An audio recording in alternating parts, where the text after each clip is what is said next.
এবং জরুরি অবস্থা মানে জরুরি বিধান সম্পর্কে, এটা জরুরি অবস্থা ঘোষণার সাথে সম্পর্কিত 141 ক এবং তার অন্যান্য ধারাগুলো সম্পর্কে। প্রধান বিচারপতি নিয়োগ সংক্রান্ত বিষয়ে ইতিপূর্বে কমিশনের বৈঠকে তখন মোটামুটি আলোচনা একটা জায়গায় থেমে যায়, কিন্তু তার আগে কয়েকটা বিষয়ে প্রায় ঐক্যমত্য হয়েছিল যে রাষ্ট্রের এখন আর্টিকেল 95(1) মতে রাষ্ট্রপতি বাংলাদেশের যে কোনো নাগরিককে প্রধান বিচারপতি করার একটা বিধান আছে, যেহেতু ওখানে উল্লেখ নাই কোন ক্রাইটেরিয়াতে নিয়োগ করা যাবে, ইচ্ছা করলে যে কোনো নাগরিককে করা যেত। সেখান থেকে রাষ্ট্রপতির এই ক্ষমতাকে সীমিত করে একটা জায়গায় সিদ্ধান্তে এসেছিল প্রায়, তা হচ্ছে এখনো আমরা ওই জায়গায় আছি। চিফ জাস্টিস নিয়োগের ক্ষেত্রে অ্যাপিলেট ডিভিশনের বিচারপতিদেরকে বিবেচনা করা হবে এবং অ্যাপিলেট ডিভিশনের কর্মে জ্যেষ্ঠতম বা প্রবীণতম দুইজন মানে সিনিয়র মোস্ট দুইজনের মধ্য থেকে রাষ্ট্রপতি যে কোনো একজনকে প্রধান বিচারপতি নিয়োগ করতে পারবেন। প্রধানমন্ত্রীর সাথে আলোচনা ছাড়াই রাষ্ট্রপতি এই কর্মটি করতে পারেন, এটা তার ক্ষমতা আগের থেকেই দেয়া আছে। আর্টিকেল 48 সাবসেকশন 3 অনুসারে এটা রাষ্ট্রপতির স্বাধীন ক্ষমতা। এখন এই ক্ষমতার মধ্যে সীমাবদ্ধতা এভাবেই আনা হচ্ছে যে রাষ্ট্রপতি আপিল বিভাগের সিনিয়র মোস্ট দুইজন বিচারপতির মধ্য থেকে প্রধান বিচারপতি নিয়োগ করবেন। তবে এই বিষয়ে এখনো ঐক্যমত্য পোষণ করা যায়নি। সেই ক্ষেত্রে হয়তো আরো আলোচনার প্রয়োজন হবে। এখানে এসে আমরা দাঁড়িয়েছি। দ্বিতীয় বিষয় হচ্ছে তত্ত্বাবধায়ক সরকার, যেহেতু তত্ত্বাবধায়ক সরকারের বিধান বলা যায় একরকম হাইকোর্টের ভার্ডিক্ট অনুসারে এখন পুনর্বহাল হয়েছে। আমি বলা যায় কথাটা এই জন্যই বললাম, গত কালকে কি পরশু এই ভার্ডিক্টটা ওয়েবসাইটে হাইকোর্ট ডিভিশনে প্রকাশিত হয়েছে, বাট শর্ট ভার্ডিক্ট তার আগেই প্রকাশিত হয়েছিল যে কনস্টিটিউশনের 6টা বিধানে বিলুপ্তি বা আনকনস্টিটিউশনাল ঘোষণা করে সেই রায়টা প্রকাশিত হয়। কারণ 15th অ্যামেন্ডমেন্ট পুরোটাই বাতিল চেয়ে যে রিটটা করা হয়েছিল জনাব বদিউল আলম মজুমদারের নেতৃত্বে, এবং সেই জায়গায় রাজনৈতিক দল হিসেবে আমরাও অংশগ্রহণ করেছিলাম, এটা আরও কয়েকটি রাজনৈতিক দল অংশগ্রহণ করেছে।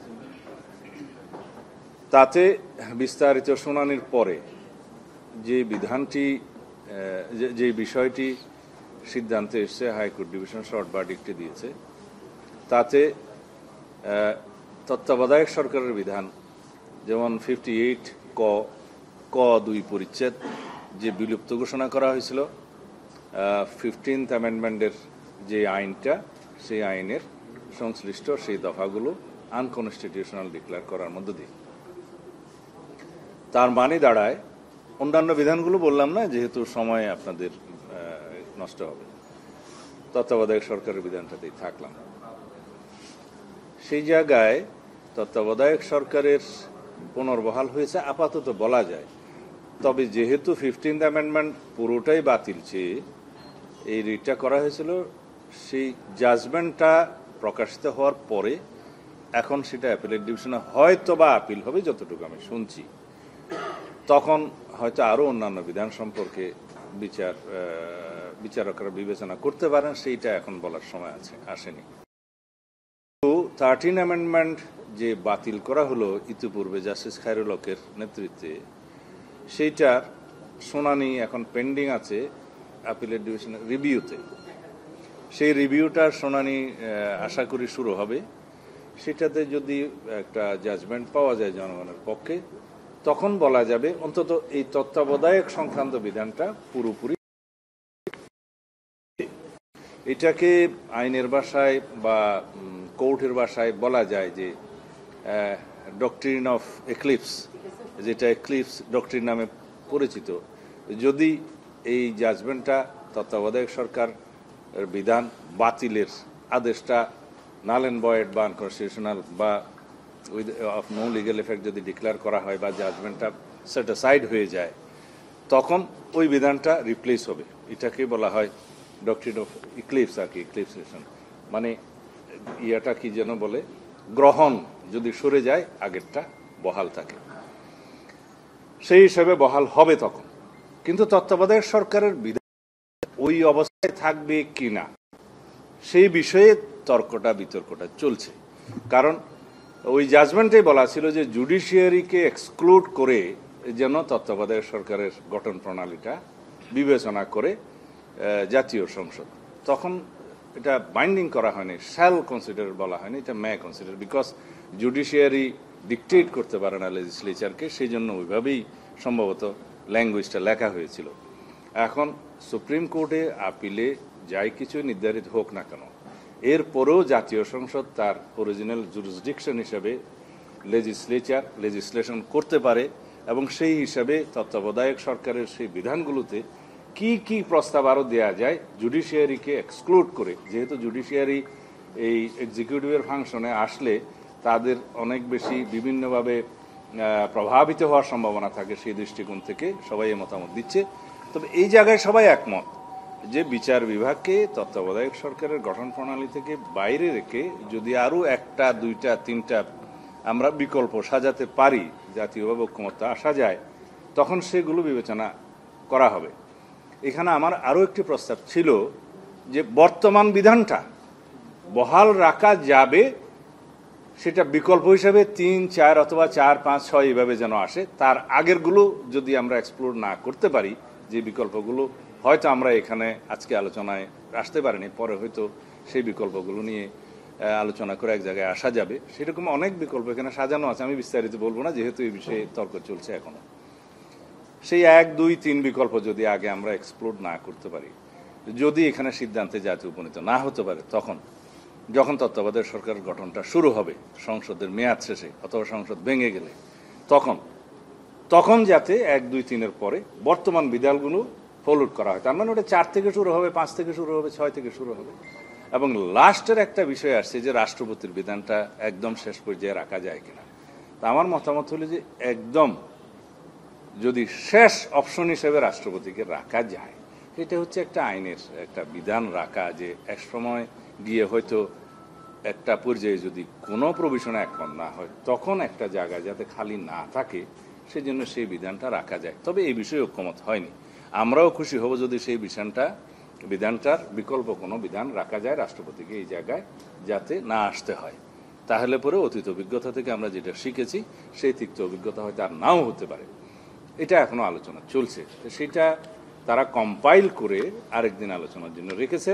তবে ওইখানে বিষয় একটা ছিল যে আপার হাউসের কিছু আপার হাউস যদি গঠিত হয়, সে আপার হাউসের স্পিকার বা সদস্যরা এখানে ভূমিকা রাখার ক্ষেত্রে কিছু প্রস্তাব আসছিল। তখন আমি বললাম যে আগে আপার হাউস বিষয়ে আমরা আগে সিদ্ধান্তটা নেই, আপার হাউসটা কিভাবে গঠিত হবে, আপার হাউস আদৌ গঠিত হওয়ার ক্ষেত্রে ঐক্যমত আসে কিনা, তখন সেই বিধানগুলো সংযুক্ত করে কেয়ারটেকার প্রভিশনের মধ্যে আলোচনায় যদি আসে, তাহলে সেটা আলোচনার জন্য সুবিধা হবে। তো তারা একমত হয়েছে যে ঠিক আছে, নেক্সট আলোচনাতে আজকেই আলোচনা হওয়ার কথা ছিল, সময়ের অভাবে হয়নি। তো আপার হাউস গঠন প্রণালী নিয়ে আগে যদি ডিসিশনটা আসে, তার উপর ভিত্তি করে তত্ত্বাবধায়ক সরকারের গঠন প্রণালী নিয়ে আরও ভালো মতো বিস্তারিত আলোচনা করা যাবে। তৃতীয় বিষয়টি ছিল ইমার্জেন্সি, জরুরি অবস্থা জারিকরণ সংক্রান্ত যে বিধানটা আগেও একদিন আলোচনা শেষে প্রায় একমতে আসার মতো অবস্থা হয়েছিল, কিন্তু সেটা আলোচনাটা ওখানে থেমে যায়। আমি প্রধান বিচারপতি নিয়োগের ক্ষেত্রে একটা কথা বলতে ভুলে গিয়েছি, যদি অ্যালাউ করেন তাহলে বলতে পারি। আমাদের একটা বিকল্প প্রস্তাব টেবিলেই আসছে, এটা ঐক্য কমিশনের পক্ষ থেকে দেয়া হয়েছে, সেইটাতে আমরা একটু এডিট করে আমাদের প্রস্তাবটা দিয়েছি। এটা অধিকাংশ দল প্রায় একমত হয়েছে, যেহেতু ঐক্যমত্য প্রতিষ্ঠা হয়নি সেই বিষয়ে ঐক্য কমিশন কোনো সিদ্ধান্ত জানাতে পারেনি। সেটা এরকম: অসদাচরণ বা অসামর্থ্যের অভিযোগের কারণে সংবিধানের ৯৬ অনুচ্ছেদের অধীনে কোনো তদন্ত প্রক্রিয়া চলমান না থাকিলে রাষ্ট্রপতি আপিল বিভাগের কর্মরত প্রবীণতম অথবা জ্যেষ্ঠতম, যেটাই বলি, ২ জন বিচারকের মধ্য থেকে একজনকে প্রধান বিচারপতি নিয়োগ করবেন। এটা একটু সংশোধিত আকারে এই প্রস্তাবটা দেয়া হয়েছে, যেহেতু সুপ্রিম জুডিশিয়াল কাউন্সিল আপনারা জানেন আর্টিকেল 96-এ কারো বিরুদ্ধে যদি বিভাগীয় ব্যবস্থা বা তদন্ত থাকে তখন তাদেরকে চিফ জাস্টিসের জন্য গণ্য করা হবে না, এটা উল্লেখ করা। এনিওয়ে, সেটা আমি বলতে ভুলে গেছিলাম, সরি, এটা এখানে মাঝখানে আবার অ্যাড করলাম। এখন জরুরি বিধান সম্পর্কে যে আলোচনাটা, মোটামুটি একটা আলোচনা শেষ পর্যায়ে এসছে। সেই আলোচনার বিষয়বস্তুগুলো ওনারা সংকলিত করে পরের যে কোনো দিবসে আলোচনার দিন টেবিলে উপস্থাপন করলে ওনারা সেই রিফাইন্ড প্রস্তাবটাতে যদি সবাই একমত হন, সেই দিন আপনাদের কাছে হয়তো বলতে পারবেন যে এই বিষয়ে কিভাবে ঐক্যমত্য পোষণ করা হলো। আমি জাস্ট আইডিয়া দেওয়ার জন্য, নিশ্চয়ই প্রফেসর আলী রিয়াজ সাহেব আপনাদের সামনে হয়তো এই বিষয়ে কথা বলেছেন, আমি জানি না বলেছেন নাকি। এখানে জরুরি বিধান সংক্রান্ত, জরুরি আইন জারি করা সংক্রান্ত আর্টিকেল 141 ক সংশোধনের বিষয়ে সবাই একমত হয়েছে এবং জরুরি অবস্থা ঘোষণা যেন রাজনৈতিক হাতিয়ার হিসেবে ব্যবহৃত না হয় এই বিষয়েও সবাই একমত হয়েছে। এটি ইতিপূর্বে আলোচনাতেও সবাই আমরা একমত হয়েছিলাম। কিন্তু কিছু সংশোধনের বিষয়ে অল্প কয়েকটি নীতিগত সিদ্ধান্তের জন্য ওনারা টেবিল উপস্থাপন করেছিলেন। যেমন আর্টিকেল 41 ক-তে কি কি কারণে জরুরি অবস্থা জারি করা যায়, তার মধ্যে আছে যুদ্ধ, অভ্যন্তরীণ আক্রমণ এবং অভ্যন্তরীণ গোলযোগ, এই তিনটা মেইনলি আছে। তো দেখা গেছে অভ্যন্তরীণ গোলযোগ সংক্রান্ত যে বিষয়টা, এটা মিসইউজ হয়েছে বিভিন্নভাবে আগে। এই অভ্যন্তরীণ গোলযোগ শব্দ দুইটা প্রত্যাহার করা যায় কিনা সেই বিষয়ে ওনারা প্রস্তাব এনেছেন। তা আমরা বলেছি এটা বিলুপ্ত করা যায়, মানে অভ্যন্তরীণ গোলযোগের জন্য জরুরি আইন, জরুরি অবস্থা ঘোষণার বিধানটা বিলুপ্ত করা যায়, শুধু এই শব্দ দুটি। তবে যে যুদ্ধ এবং বহিরাক্রমণ এই দুইটার মধ্যে সীমিত না রেখে আরও কিছু বিষয় আছে যে বিষয়গুলোতে জরুরি অবস্থা জারি করার প্রয়োজন হতে পারে, যেমন রাজনৈতিক বিবেচনা নয় অবশ্যই। যেমন তার মধ্যে আমরা বলেছি যদি কনস্টিটিউশনাল ক্রাইসিস হয় সেই ক্ষেত্রে, এখন কিভাবে ক্রাইসিস হবে সেটা ডিটেইল বলার বিষয়।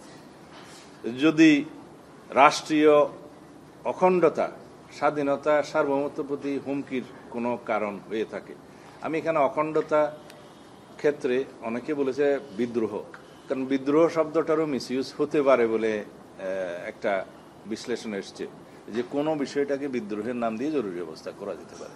সেই জন্য আরও একটু বিস্তারিত বলার জন্য বলা হয়েছে বিদ্রোহ শব্দটা বাদ দিয়ে, যেমন আমরা আমাদের দেশের একটা হিলি এরিয়া সম্পর্কে আমরা জানি, ক্ষেত্রে কেউ অখণ্ডতার জন্য হয়তো তৎপরতা চালাতে পারে বা হুমকি হয়ে যেতে পারে। সেই জন্য সার্বভৌমত্ব এবং রাষ্ট্রীয় অখণ্ডতা যেখানে হুমকির কারণ হয়ে দাঁড়াতে পারে বা সেই জন্য নিরাপত্তার বিষয়টা চলে আসতে পারে, এই বিষয়টা উল্লেখ করা যায় কিনা যে জাতীয় সার্বভৌমত্ব এবং অখণ্ডতার বিষয়ে যদি কোনো হুমকি আসে।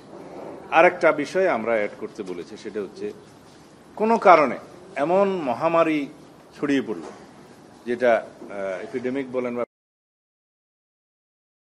ফেস করেছি, সেরকম পৃথিবীর বিভিন্ন দেশে এরিয়া ভিত্তিক জরুরি অবস্থা জারি করতে হয়, এখানে কোনো পলিটিক্যাল রিজন থাকে না, সেটা বিবেচনা করা যায় কিনা। এবং ভয়াবহ প্রাকৃতিক দুর্যোগ, আপনারা জানেন পৃথিবীর বিভিন্ন দেশে যেখানে আর্থকোয়েক প্রবণ এলাকা অঞ্চল, সে সমস্ত এলাকায় একটা আর্থকোয়েকের কারণে সাংঘাতিক বিপর্যস্ত অবস্থা থাকে, সেই এরিয়ার জন্য অংশের জন্য অনেক সময় জরুরি আইন জারি করতে হয়। এই বিধানগুলো যদি প্রচলন হয় তাহলে রাজনৈতিক বিবেচনা এটা আর মিসইউজ করার সুযোগ থাকবে না এবং কমপ্লিটলি বলা থাকলো কি কি বিধানে কি কি বিষয়ে জরুরি আইন জারি করা যেতে পারে বা জরুরি অবস্থা জারি করা যেতে পারে। এর মধ্যে আরেকটা প্রস্তাবনা এনেছেন, যেটা তো আমরা একমত হয়েছি, জরুরি অবস্থা ঘোষণার জন্য প্রধানমন্ত্রীর প্রতি স্বাক্ষরের আছে, তার পরিবর্তে পুরো মন্ত্রিসভার অনুমোদনের বিধান যুক্ত করা। এ বিষয়েও আমরা একমত হয়েছি। এখানে কিছু কিছু ভিন্ন মত এসছে অবশ্য, সর্বদলীয় কমিটি ইত্যাদি। তা আমরা বলেছি সর্বদলীয় এবং সবাইকে আলোচনা করে জরুরি অবস্থা জারি করার মতো পরিস্থিতি হয়তো তৎকালীন সময়ে নাও থাকতে পারে, এটা অনেক সময় সাপেক্ষ ব্যাপার হবে। আর মেইনলি যে আলোচনাটা ইতিপূর্ব হয়েছিল যে জরুরি অবস্থার সময় নাগরিকের কি কি অধিকার লঙ্ঘন করা যাবে না। বর্তমান বিধান অনুসারে আপনারা জানেন আর্টিকেল 41 গ অনুসারে ফান্ডামেন্টাল রাইটসের 36, 37, 38, 39, 40, 41 বাদে 42 এই বিধানগুলোতে স্থগিত রাখা গেছে। এটা 141 গো। 41 হচ্ছে ধর্মীয় স্বাধীনতার বিষয়ে, সেটা এখনই বাদ, সেটা এখানে জরুরি আইনের সময় কোনোভাবেই প্রযোজ্য হবে না, সেটা বর্তমান বিধানেই আছে। এগুলো ছাড়া বাকি সব ক্ষেত্রে এখন আছে কোন কোন রাইট সীমিত করা যাবে। এখানে আপনি বুঝতেই পারবেন এই আর্টিকেলগুলো হচ্ছে right two association, right to speech ইত্যাদি কিছু কিছু আছে যেগুলো সীমিত থাকে। তবে আমরা এখানে দুইটা বিষয় যেভাবে কমিশন থেকে প্রস্তাব এসছে সেটার সাথে একমত হয়েছি। যেমন রাইট টু লাইফ, যে জরুরি অবস্থা জারি করার পরেও রাইট টু লাইফের সাথে সংযুক্ত কোনো ফান্ডামেন্টাল রাইট এখানে লঙ্ঘন করা যায়, এটা বাদ রাখে। এটাতে ন্যাশনাল এবং ইন্টারন্যাশনাল অনেক কনভেনশন আছে, তো সেগুলো এখানে ফলোড হবে, যাতে কোনো অবস্থাতেই ব্যক্তির লাইফ থ্রেটেন না হয় সেই বিষয়টা এখানে থাকতে হবে। সেকেন্ড হলো নির্যাতন ও নিষ্ঠুর, অমানবিক বা মর্যাদাহানিকর আচরণ বা শাস্তি থেকে রক্ষা করা। এটার সাথে আমরা একমত হয়েছি যে এই বিষয়গুলো কখনোই ভায়োলেট করা যাবে না, এটাকে সংরক্ষিত রাখতে হবে যতই জরুরি অবস্থা ঘোষণা করা হোক না কেন। এটা মানুষের ফান্ডামেন্টাল রাইট, এই রাইট দুটো অবশ্যই লঙ্ঘন করা যাবে না জরুরি আইন জারি হলেও। এখানে আরেকটা বিষয় কেউ কেউ উল্লেখ করেছেন যে বিচারের রাইটটা সীমিত করা যাবে না। এখানে একটা বিষয় আপনাদেরকে বলি, এটা আর্টিকেল 41 গতে খুব সম্ভবত উল্লেখ আছে যে রাষ্ট্রপতি আদেশ দ্বারা কি কি বিষয়ে বিচারাধীন এবং কি কি বিষয়ে বিচার চাওয়া যাবে সেই ক্ষেত্রে সীমিত করার আদেশ দিতে পারে।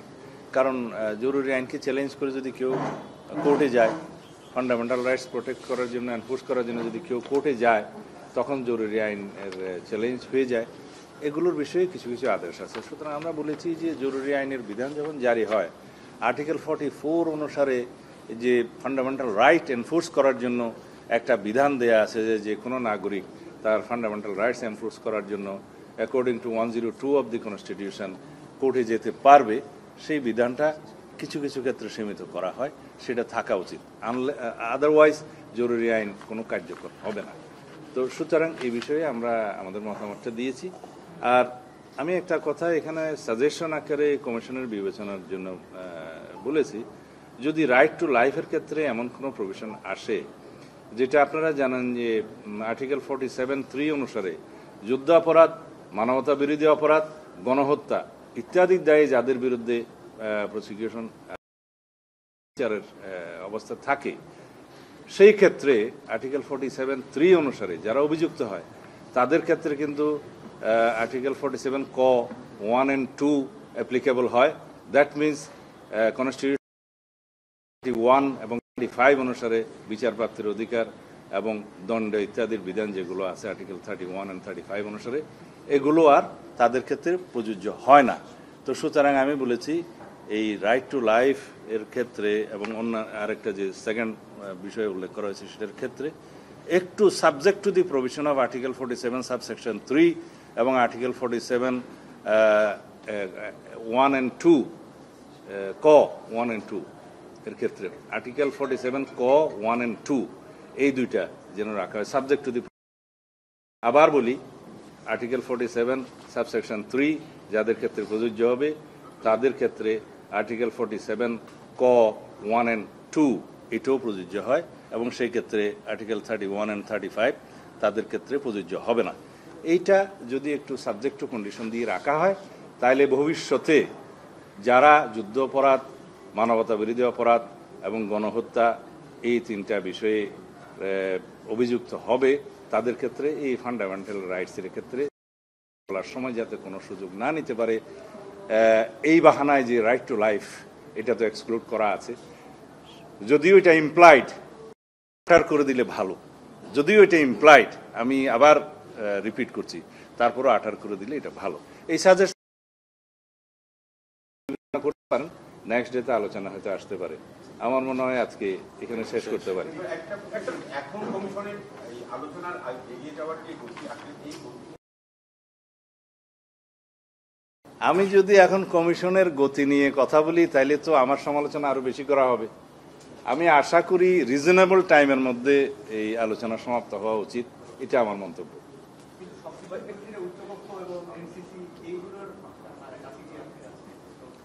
না, এই বিষয়গুলো এখন আলোচনা কয়েকবার হয়েছে। কমিশন মনে করেছে এই বিষয়গুলো যেহেতু ঐকমত্য একটা সিদ্ধান্ত ওনারা হয়তো বানিয়েছেন, কারণ আগে যত বেশি বিষয়ে মতৈক্য হতে পারে সেই তো ভালো, একটা পজিটিভ সাইড আসে। সম্পর্কিত সময় থাকলে আলোচনা হতো, কিন্তু আজকে সময় হয়নি, তারপর দিন হয়তো হবে, এবং ওইটার উপর নির্ভর করে আর কিছু সিদ্ধান্ত আছে। এই জন্য আমরা বলছি যে এটা প্রথমে এটা সেটেলমেন্টে আসা উচিত। ছোট্ট দুটো প্রশ্ন, একটা হচ্ছে আজকে তত্ত্বাবধায়ক সরকারের নতুন যে দুইটা ফর্মুলা আপনাদের সামনে প্রেজেন্ট করা হচ্ছে, এটার সঙ্গে বিএনপি বিবেচনা করছে কিনা বিএনপি এটাকে, আরেকটা হচ্ছে জুলাই ঘোষণাপত্র এই জুলাই মাসে দেওয়ার কথা এবং সেটাকে সংবিধানের অংশ করার জন্য একটা দাবি আছে। এইটা নিয়ে বিএনপির অবস্থান কি? ঘোষণাপত্রকে সংবিধান এক করা, তত্ত্বাবধায়ক সরকারি এবং বিরোধী দলের অন্যান্য দলকে আলোচনার মাধ্যমে বাছাই প্রক্রিয়ার মাধ্যমে যে চিফ অ্যাডভাইজার খোঁজার যে প্রস্তাব, এটাকে বিএনপি অ্যাকসেপ্ট করে কিনা? প্রথমে তত্ত্বাবধায়ক সরকারের প্রশ্নটার জবাব দিই। তত্ত্বাবধায়ক সরকার গঠন প্রক্রিয়ায় জুডিশিয়ারিকে বাদ রেখে অথবা শেষের দিকে রেখে ওপরে আরো একটা, দুইটা, তিনটা বিকল্প সাজানো যায় কিনা এই বিষয়ে বিএনপি একমত। কিন্তু কি কি বিকল্প সুস্পষ্টভাবে দেয়া যায় এই বিষয়ে আমরা বক্তব্য শুনছি, প্রস্তাব আসতেছে। আমরা দলীয় ফোরামে আরো আলোচনা করে নেক্সট দিনের আলোচনার আগে আশা করি আমাদের বিকল্প প্রস্তাবগুলো নিয়ে আসতে পারবো। না, সেটা ডিটেইলিং এ যাচ্ছে না, সবগুলো প্রস্তাব আমরা বিবেচনায় রাখতেছি। আমরা দলীয় ফোরামে আলোচনা করে একটা, দুইটা, তিনটা বিকল্প কি কি আছে সেটা পরীক্ষা নিরীক্ষা করে আমাদের পক্ষ থেকে সেই প্রস্তাবগুলো অবশ্যই দেব। সবগুলো বিবেচনায় রাখছি। ঘোষণাপত্রের বিষয়ের আগে যদি এই সংক্রান্ত কোনো আর প্রশ্ন থাকে তাহলে কেউ করতে পারেন। ঘোষণাপত্রটা আমি লাস্টে বলি, যেহেতু আজকের বিষয়ের সাথে এটা একটু দূরত্ব আছে। আর কোনো প্রশ্ন আছে এই বিষয়ে, আজকের বিষয়ে? আচ্ছা, আজকের বিষয়ে যদি প্রশ্ন শেষ হয়ে থাকে, আমি যেহেতু আমার একটা কমিটমেন্ট আছে যে আমি সাংবাদিক বন্ধুদের সব প্রশ্নের মোটামুটি সন্তোষজনক জবাব দেওয়ার চেষ্টা করি। এটা যেহেতু একটা বর্তমানে আলোচ্য বিষয়, সেই জন্য এটা অ্যাটেন্ড করি। জুলাই ঘোষণাপত্র সম্পর্কে একটি রাজনৈতিক দলের দাবির প্রেক্ষিতে সরকারের উপরে, অন্তর্বর্তী সরকারের উপরে দায়িত্ব বর্তিয়েছে। সেটা সরকার এখানে একটা মধ্যস্থতাকারীর ভূমিকা নিয়ে তারা এই ঘোষণাপত্র প্রণয়নের বিষয়ে উদ্যোগ নিয়েছে। আমরা ইতিপূর্বে সেরকম একটা প্রস্তাব পাওয়ার পরে গত 12ই ফেব্রুয়ারি দুইজন উপদেষ্টার কাছে আমি নিজে আমাদের দলের পক্ষ থেকে আমাদের সিদ্ধান্ত অনুসারে ঘোষণাপত্রের বিষয়ে আমাদের মতামত সম্পর্কিত একটা ড্রাফট হস্তান্তর করেছিলাম। কিন্তু এই ফেব্রুয়ারি, মার্চ, এপ্রিল, মে, জুন শেষ হয়ে গেল, আমরা তার প্রেক্ষিতে কোনো ফিডব্যাক, কিন্তু অনেক শুনেছি যে বিএনপির সহযোগিতা নেই। কিন্তু এই বিষয়টা আমি প্রেসের সামনে বললাম এবং প্রেসের কাছে আমাদের সেই পিডিএফ ফর্মে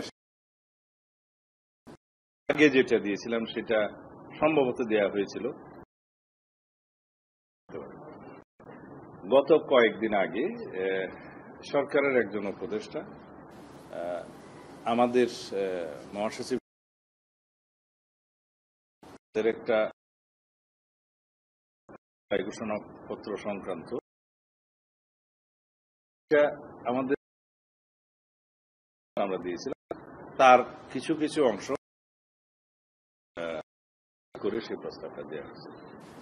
তারপরে আমরা আমাদের সর্বোচ্চ ফোরামে, দলের সর্বোচ্চ ফোরামে বিষয়টি নিয়ে আলোচনা করেছি, করে আমরা খুব দ্রুততার সাথে পাওয়ার একদিনের মধ্যেই আমরা দলের পক্ষ থেকে আমাদের মতামত একটা ড্রাফট আকারে গত কালকে রাত্রে সরকারের সেই উপদেষ্টার কাছে আমরা এটা প্রেরণ করেছি।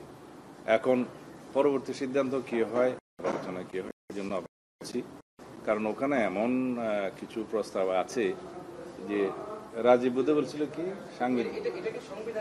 হ্যাঁ হ্যাঁ হ্যাঁ হ্যাঁ এই বিষয়টা আমি ভুলে গেছিলাম, না এটা এই বিষয়ে ভুলে গেছিলাম।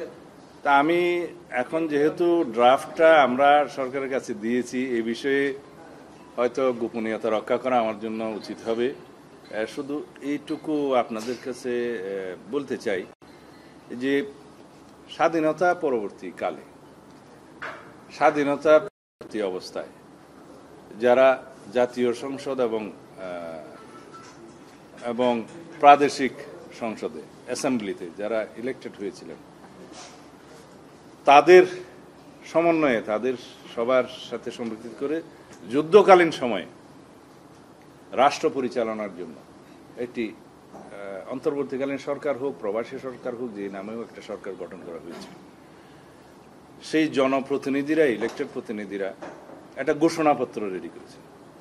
সেটা 1971-এর 10th of April সেই ঘোষণাপত্রটা রেডি হয় এবং সম্ভবত 17th of April থেকে সেই ঘোষণাপত্রের মধ্য দিয়ে সরকার গঠিত হয়ে সেটা ঘোষণাপত্রের মধ্য দিয়ে সেই সরকার পরিচালিত হয় এবং তার পরবর্তীতে স্বাধীনতা অর্জনের পর সেই একই অ্যাসেম্বলি এবং ন্যাশনাল পার্লামেন্টের পরিষদ গঠিত হয়। সেই গণপরিষদের, এটা নিয়ে বিতর্ক আছে, তারপরে দিস ইজ ফ্যাক্টাম ব্যালট যেহেতু হয়েছে,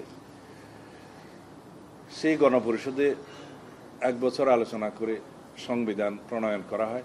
সেটা 1972-র 4th of November সম্ভবত এটা প্রণীত হয়, কিন্তু পার্লামেন্টের এটা অনুমোদনের পরে এটার কার্যকারিতা দেওয়া হয় 16th of December থেকে 1972, রাইট? তখন কিন্তু স্বাধীনতার ঘোষণাপত্রের কার্যকারিতা শেষ। তখন প্রেসিডেন্ট অর্ডার নিয়ে যে ওই অন্তর্বর্তীকালীন, ওই ক্রান্তিকালীন সময়ে যে রাষ্ট্র পরিচালিত হয়েছে, সেগুলোর কিছু কিছু রিপিল করা হলো, আর কিছু কিছু সংবিধানের তফসিলে এনে, আমি এই জন্যই আলোচনাটা আনলাম, সম্ভবত 4th তফসিলে এনে সেটা লেজিটিমেসি দেওয়া হয় বা এমবডিড করা হয়। আইনগুলো, আইন কিন্তু সংবিধানে উল্লেখিত না, বলা হলো এটা তফসিলে থাকবে, এটা লেজিটিমেসি, এটা স্বীকৃতি। কিন্তু আপনারা লক্ষ্য রাখবেন 1972-র সেই কনস্টিটিউশনেও সেই সরকারও ঘোষণাপত্রকে কিন্তু তফসিলে সংযুক্ত করে নাই, কারণ এটা লিটারেচার হিসেবে, এটা হিস্টোরিক ডকুমেন্ট হিসেবে আর্কাইভে থাকে, কনস্টিটিউশন অ্যামেন্ডমেন্ট, কনস্টিটিউশনে এমবডিড করা থাকে না। এটা আমি আপনাদের স্মরণ করার জন্য, নট ফর ইউর নলেজ, শুধু স্মরণ করে দিয়ে জন্য বলছি, সেই ডকুমেন্টটা কিন্তু তখনকার কনস্টিটিউশনে এমবডিড ছিল না, তফসিলেও ছিল না। এটা কি ইন্ডিকেট করে?